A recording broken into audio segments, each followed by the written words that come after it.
Hi everybody, Grandad here again. And what am I up to today? Well, today I'm going to tell you a little story. It's really a story of my life, I suppose, or part of it. And I'm talking to you now on a video camera, which is connected to the internet, so you're able to see my colour picture of me in great detail all over the world. Now that's amazing to me, because in my lifetime this has become possible.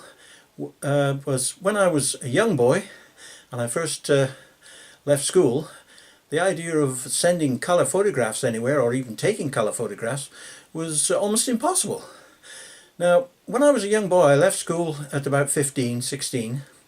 This is 62 years ago, I think it was, back in 1961.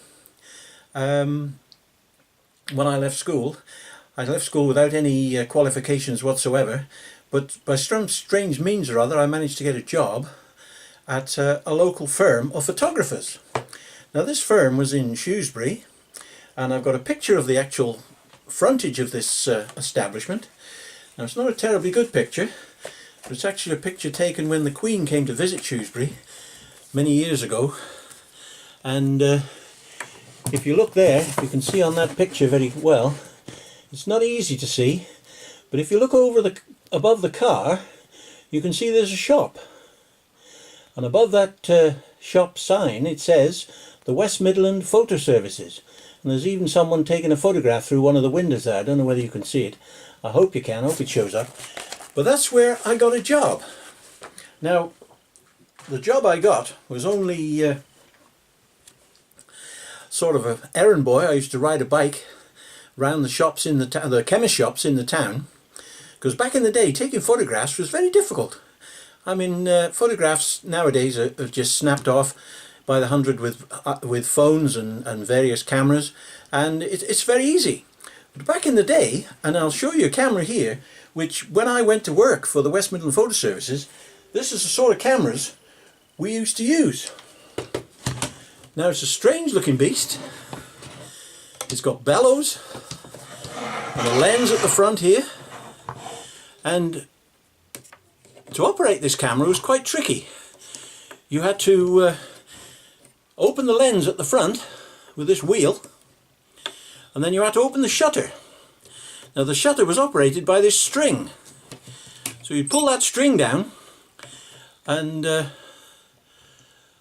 open the shutter just halfway, so it remained open. And then looking through the back here, I don't know whether I'm going to be able to show you this, but no, it's not behaving itself for me for some reason. It's supposed to stay half open.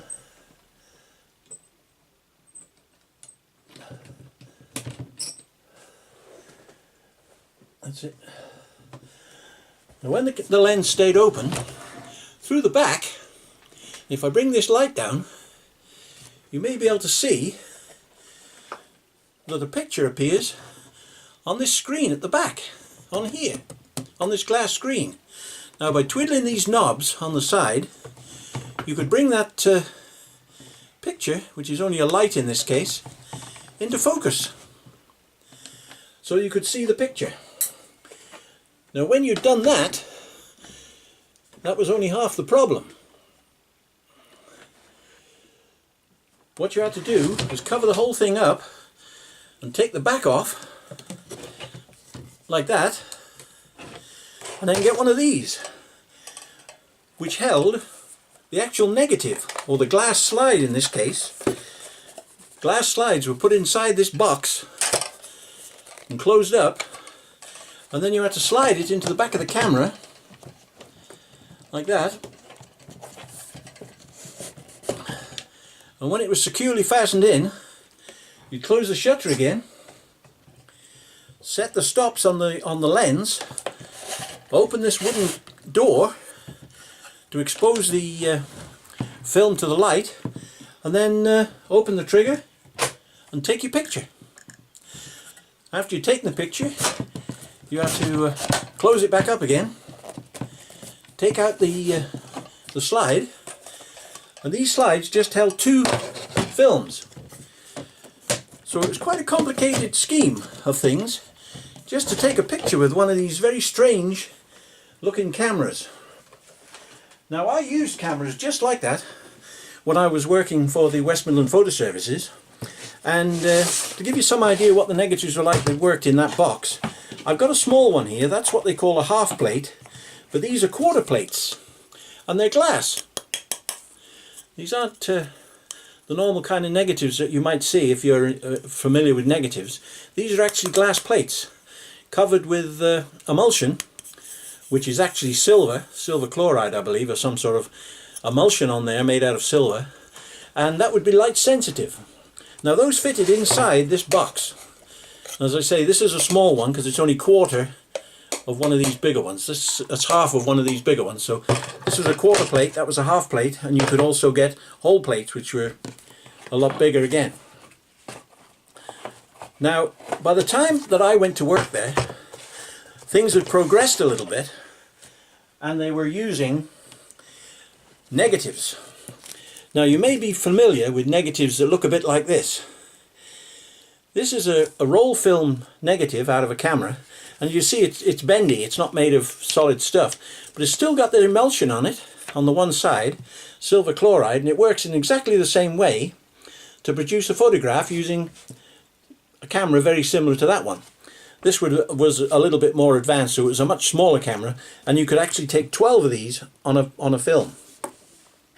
Now my job when I worked at the West Midland Photo Services was to develop these films. After going round on my bike to all the chemist shops in the town and taking all the orders from the people who had taken their films to be developed into the chemist shop, they would be collected by me. I'd take them back to the processing laboratory, and each one would be fastened onto a clip like this. The rolled up film would fasten on the bottom, and a docket telling you who it belonged to would be clipped into the top. So there'd be a docket fastened in the top like that, so you knew who the film belonged to. That was filled out by the chemist shop.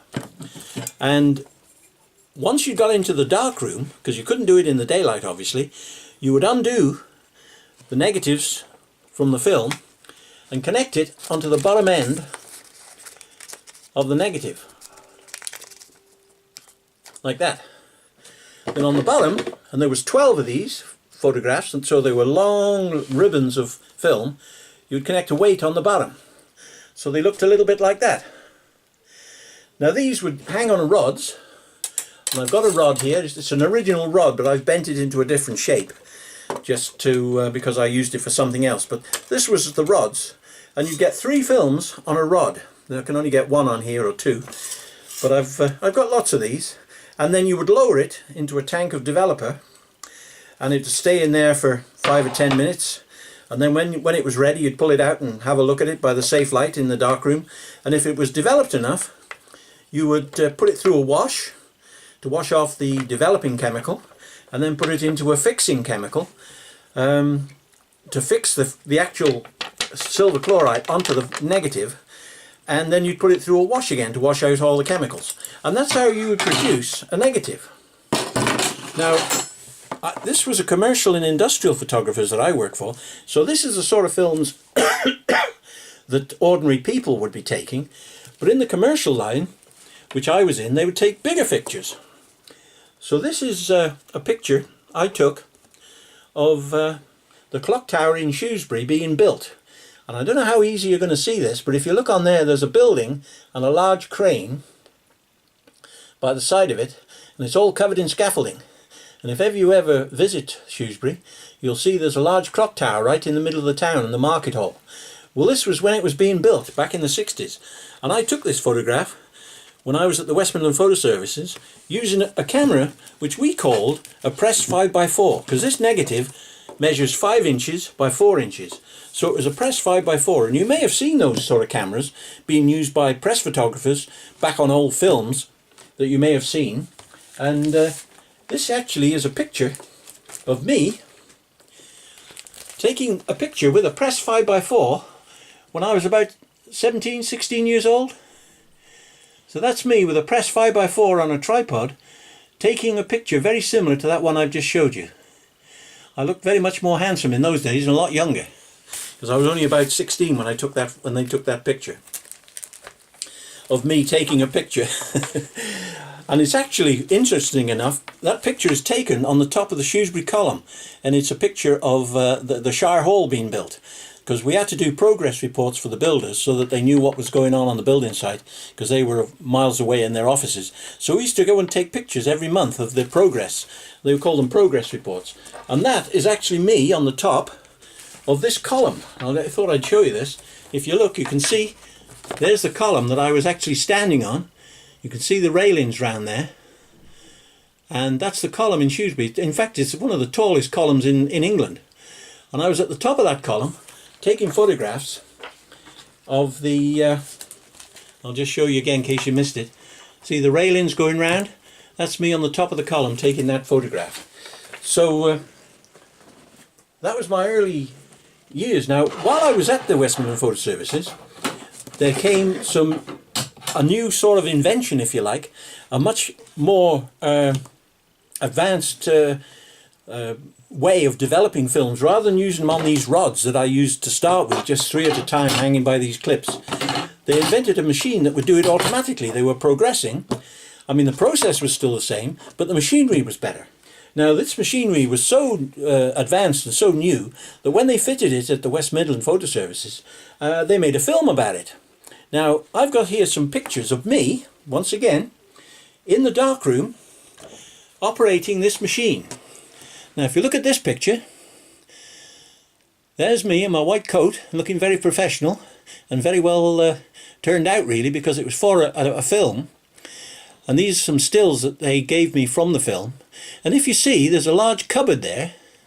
And what I'm doing, you can see the dockets on the top of the films, and the films hanging below, and me unwrapping them in those cupboards and putting them onto long rods. Now, those rods held 9 pictures, 9 films at a time, because we got such a lot of films to develop that we were developing 9 at a time, and this machine did it automatically. And this machine, I'll show you another picture of the machine. There's another picture of it, and there's all the films hanging up, going through the machine, each one with its docket, and the film hanging down in the clips. And the machinery developed the films, not by hand as I had to do it when I first started, but by machinery, and it was all automatic, and it was quite new. So that's how I come to have those 2 pictures of me developing those films. Now, something you notice about these particular films and the developing of them is they're all in black and white. The pictures that these most people took at that time were just black and white. You can't tell by looking at these films, but all the pictures were black and white. There was no colour. I mean, there was colour. It had been invented, but colour film was very, very early in its existence, and it was very expensive to have a colour film developed. And at the West Midland Photo Services where I worked, and we developed hundreds and hundreds of films every day, every week, and only half a dozen or so would be a colour film, because they were very expensive to buy and even more expensive to get processed. So colour films hadn't even come in, and that's only 60 odd years ago. Now the progression of photography since then, I mean, we couldn't develop, I wasn't able to develop colour films. We had to send, if we had a colour film in, we had to send it on to another laboratory which had more technical equipment, which were able to deal with colour photographs.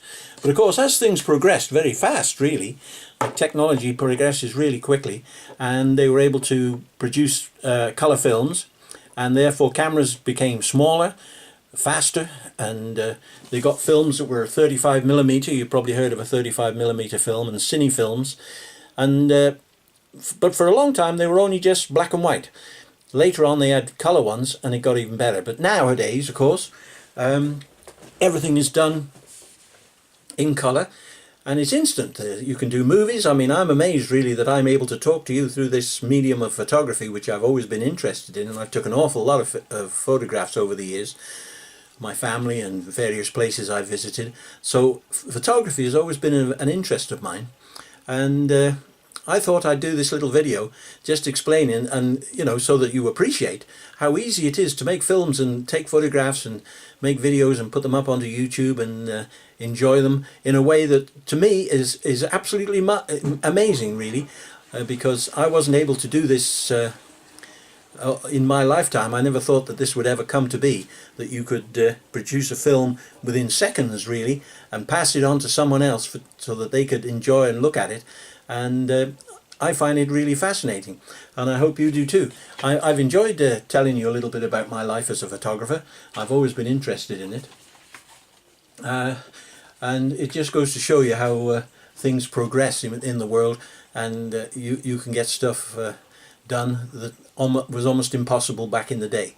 Well, anyway, that's all I've got to say about photography today.